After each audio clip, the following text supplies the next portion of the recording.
Teringat ketika berdiskusi dengan mitra saya yang menceritakan bahwa dia mendrop sebuah proyek besar di Siak karena masalah financial closing atau tidak dapat dukungan funder. Saya bertanya, loh proyek Siak emangnya nggak ada strategi lain Pak tanpa pinjaman? Cari mitra gitu? Sulit cari pinjaman di zaman sekarang Mas. Demikian dia menjawab. Swasta murni kalau greenfield company sulit bergerak. Tahun kemarin bukannya ada dengar-dengar kamu ke Tiongkok cari pembiayaan? Saya mulai menyelidik. Nah ini kalau ke Tiongkok kembali ke masalah idealisme, bukan ke masalah uang. Sudah taken, sudah DP, saya balikin semua. Nggak bisa aja pokoknya. Tadinya saya berpikir dengan siapapun bisa berbisnis. Namun ternyata ketika bolak-balik ke Tiongkok, kesimpulan saya satu, demi nasionalisme saya tolak dan lebih baik nggak saya jalankan proyeknya. Loh kok begitu ekstrim banget sih bos? Saya bertanya kemudian. Begini katanya menjelaskan, saya dengan orang Cina berbisnis tidak masalah. Sekali lagi, berbisnis dengan Chinese tidak masalah. Yang saya mundur adalah berbisnis dengan BUMN Tiongkok, berbisnis dengan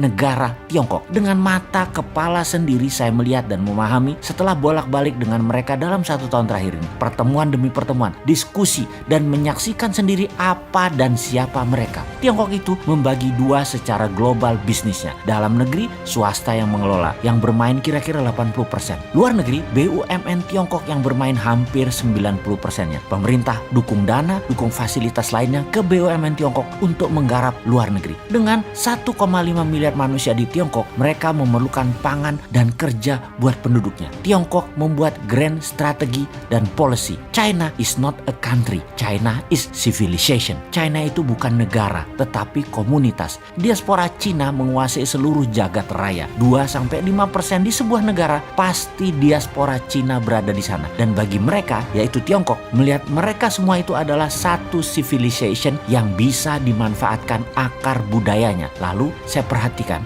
semua yang kerja di luar Tiongkok, BUMN Cina, semua muda-muda masih single paling tua, tidak lebih 35 tahun. Target mereka jelas karena terucap oleh pemimpin mereka. Mereka itu akan dijadikan diaspora. Nggak usah pulang kalau perlu. Single, kawin dengan penduduk lokal, baik Cina diaspora atau pribumi lokal, nggak masalah. Lebih murah bagi mereka, orang-orang itu tidak pulang ke Tiongkok. Targetnya seluruh dunia. Setiap negaranya akan dinaikkan diaspora Cinanya double dalam 10 tahun ke depan. Misalnya di Indonesia, diaspora populasi penduduk berasal dan keturunan Chinese ada 3%-an kira-kira. Dalam 10 tahun akan menjadi 6% dari jumlah penduduk. Ini mungkin banyak yang tidak percaya informasi seperti ini. Ini strategi Tiongkok. Ini bagian dari obor One Belt One Road. Yang 3% itu saudara kita. Tapi yang baru itu mesin perang. Dan akan tidak nyaman saudara yang sudah berpaspor hijau dari sejak lama. Namun itulah taktik perang ekonomi dan hybrid war ala Rusia Morishkova 2.0.